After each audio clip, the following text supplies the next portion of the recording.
It may seem like an impossible task, but we're up for the challenge. Welcome to MojoPlays. Today, we're going to be counting down the top 50 most influential games of all time. This list is based on their influence on the industry and their lasting appeal. For this episode, we are counting down entries 40 to 31. Let's jump into it. Number 40, The Sims. We as gamers may not always want to admit this, but there's a lot of hard truths we yearn to avoid addressing for fear of judgment.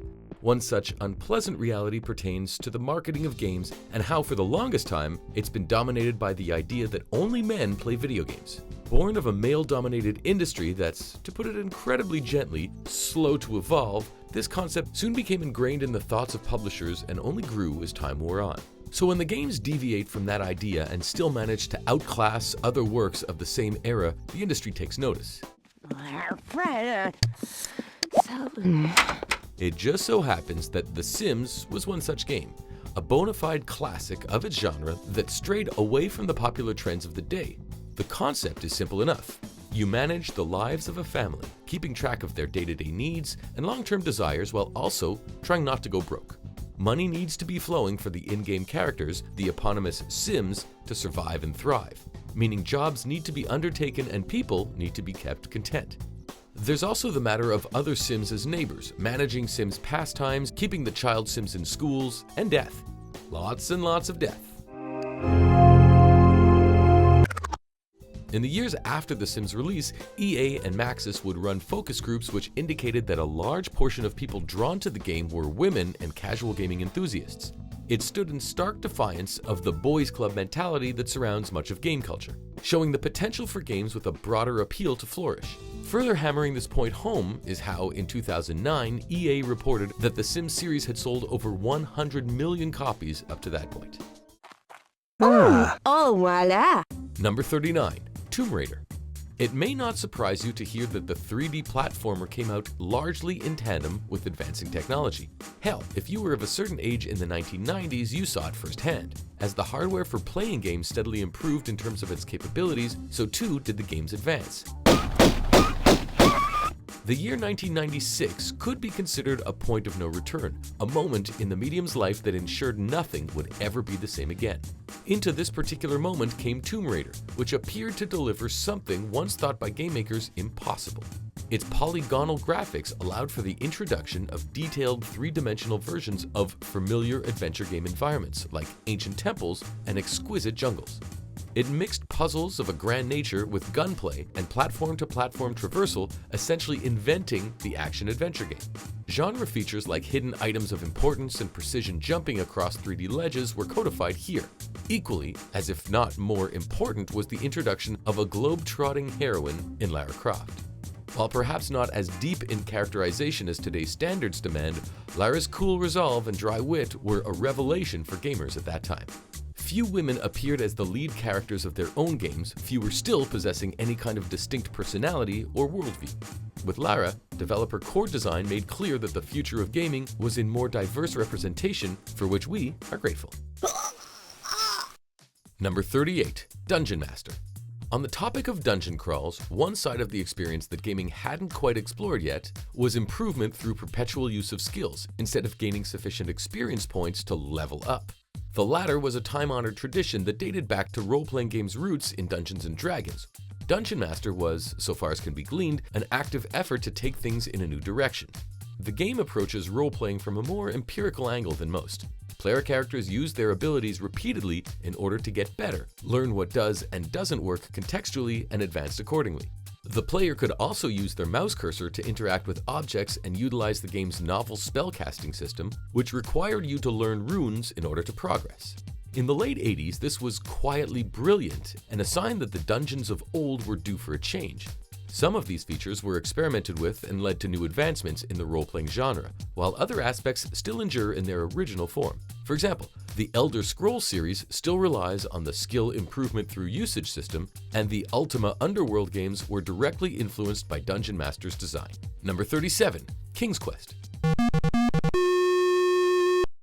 To a certain generation, the name Roberta Williams inspired questioning looks and not much else. To those who grew up in the time of the graphic adventure game, however, Williams is somewhat of a hero whose role in fostering the genre's growth is legendary. She explored the limits and potential of the adventure genre in a lengthy gamography that includes many of Sierra Online's greatest hits. Talk about underappreciated industry legends. In her early career, Williams' claim to fame was finding the humor and lively atmosphere in fantasy realms, as was the case for the first King's Quest. In it, the player inhabits the role of a youthful knight named Graham, who seeks out 3 treasures to aid in restoring prosperity to the Kingdom of Daventry. Being an early adventure game, it relied on text input for movement and actions rather than the now standard point-and-click interface. However, Williams still found ways to integrate her patented blend of offbeat character actions and clear love for fantasy into the game's writing. One of the game's greatest contributions to wider design practices was its usage of 16-color graphics. King's Quest was built for IBM PCs of the time, and so its game engine was specifically built using vector graphics that could handle this wide array of colors and environmental details. Sierra's games from then on utilized the technology to depict their given worlds up until the 1990 release of King's Quest V. Number 36. Myst. Before three-dimensional game worlds were truly in style or could even be made, before the advent of digital distribution as an avenue for such games, there was the puzzle genre. For a good decade, game makers toiled away on these logic-testing, precision-demanding works, always experimenting with new styles of play or aesthetics, but never quite toying with grander themes. This changed when Cyan Productions appeared on the scene at the tail end of the 80s, showing up to usher in the age of technology-driven PC game design. Among their first works was Myst, an adventure game that has the player explore not only an abandoned island but other worlds called Ages. The primary means of interacting with Myst lies in the solving of mechanical puzzles strewn throughout, which are rooted in the game's prevailing steampunk style. Myst conceived of entire worlds that were breathtaking in their scope and impressive in the amount of detail they conveyed. The combination of intricate puzzles and a restrained, almost meditative mood soon gripped the game-buying public, leading to a boost in sales for CD-ROM games. Moreover, other creators of adventure and puzzle games decided to follow in Myst's footsteps, resulting in interesting works like Sierra's Phantasmagoria, Trilobyte's The Seventh Guest, and Thekla Inc.'s The Witness. Number 35. Ultima. The history of the RPG and the history of computer gaming are intimately intertwined, right down to the common occurrence of early game programmers being inspired by tabletop games. As previously stated, Dungeons & Dragons is at the heart of much of gaming, with its systems for morality and character growth being a key focal point in game design. It's not hyperbolic to suggest that the complexities of today's role-playing experiences could not have existed without groundwork laid by these games at the beginning, the ones that attempted to bridge the gap between D&D and the CRPG. Right at the start of the 1980s, a freshman at the University of Texas teamed up with his friend to do just that. Make a game that would encapsulate the adventure and thrill of character-driven modules without having to rely on the D&D license. That freshman was entrepreneur, game developer, and eventual private astronaut Richard Garriott, and the game he sought to make was Ultima. The first open-world computer game, it dropped you into a vast realm of magic and monsters, tasking you with collecting gems to power a time machine and kill an evil wizard in the past. In retrospect, Ultima is a very odd work. It features space combat and mixes in science fantasy with its otherwise medieval fantasy setting, but is nonetheless vital to understanding the CRPGs. The game was brilliant in its inclusion of non-player characters and outdoor environments, now considered vital components of any role-playing game. Garriott would go on to expand the series' scope and aspirations with sequel after sequel, being particularly clever in its exploration of character development as a game mechanic.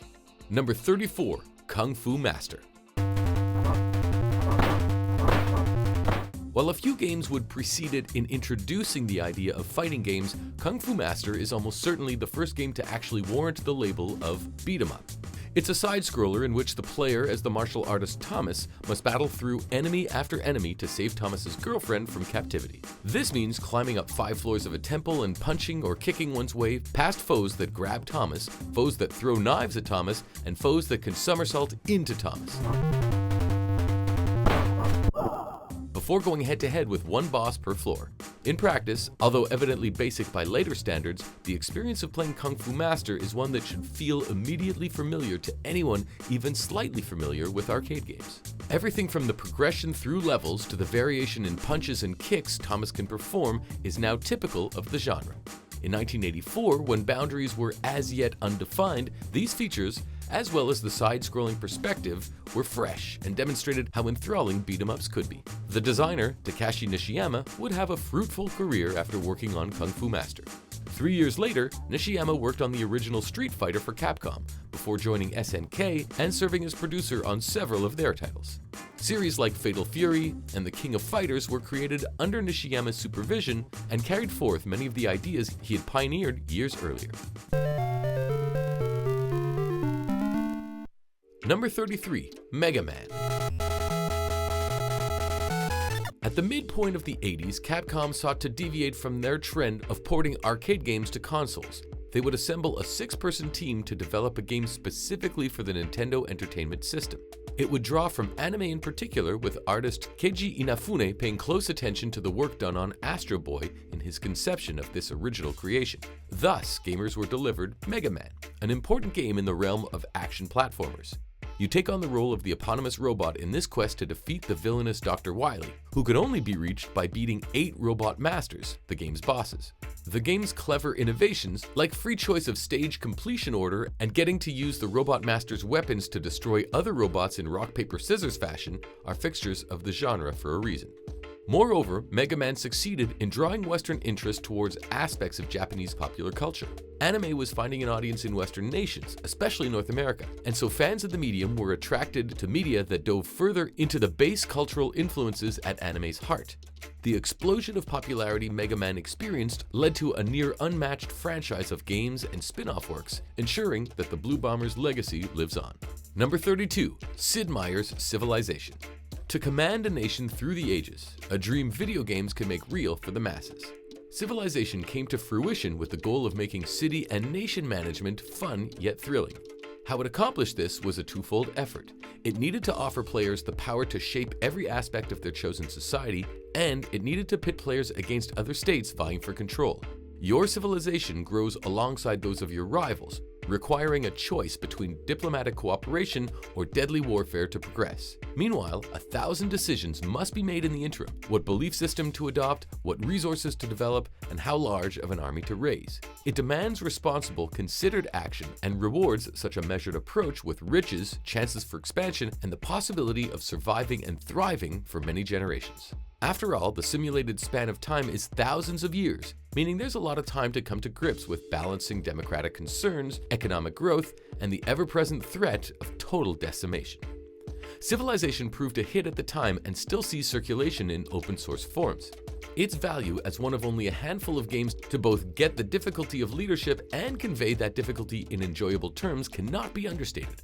The systems championed by Civilization would prove foundational for other strategy games seeking to explore the same material, including the later Firaxis-produced Civilization games. Number 31. Call of Duty 4 Modern Warfare.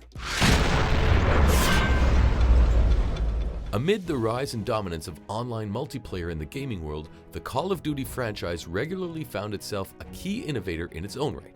The game's focus on military engagements as myth-making, visualized as increasingly expensive action sequences, had an undeniable appeal among many stripes of game player. Even as the World War II setting started to lose its luster, Call of Duty endured.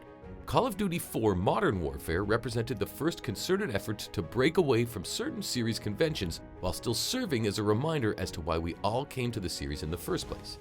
It moved the action into the present day, circa 2011, splitting its time between a grand-scale American invasion of the Middle East and covert operations conducted by the British SAS. Its campaign proved invaluable in showing developers how best to balance cynical commentary on warfare with the need for visually striking set pieces. On top of that, Modern Warfare acted as the next big step forward for online play. Its customizable equipment packs, called loadouts, frantic gunfights, and quietly brilliant map design were major highlights in a game that didn't lack for compelling facets. Soon after, other studios would come to adopt these features in their own work, leading to a cavalcade of military shooting games made in Call of Duty 4's image. There is a darker side to the popularity of Modern Warfare, though. related to its parallels and distinctions from the US invasions of Iraq and Afghanistan. Certain gamers, having been left uncomfortable and disappointed by how real the war on terror turned out, found catharsis in fighting a fictional group of men who speak Arabic and wear turbans. Thus, the game would gain support as a revenge fantasy of sorts, helping to normalize the portrayal of people from the Middle East as villains. Enemy UAV is airborne!